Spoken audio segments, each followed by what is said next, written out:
To make the English flag, you will need a white banner and red dye. You can either do the skinny cross, which looks something like that, or you can do a thicker cross, which will have a line down the middle and then another line the other way.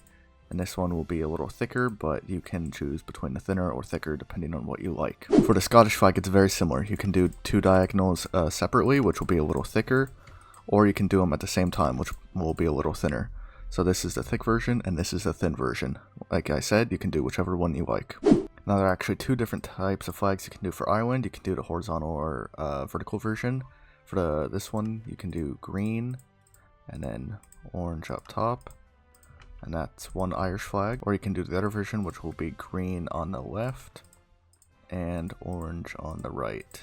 And either of these will work. Then for the Welsh flag, you're going to need a white banner and red flower charge. So you're going to actually do this twice. So 2 red flower charges. Then you're going to do a red round in the middle, like that. Then you're going to take green and do a thick left side. Not the thin one up here, you're going to do the thick one right here.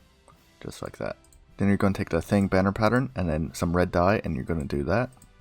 And then you're going to do the thin green version up here. Just like that. And this is the Welsh flag.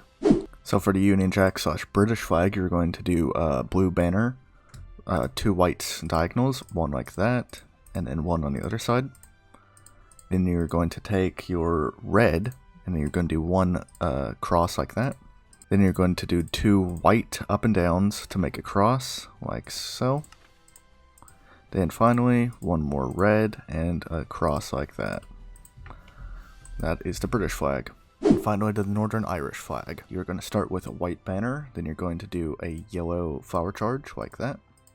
Then you're going to do a white thick side, like that.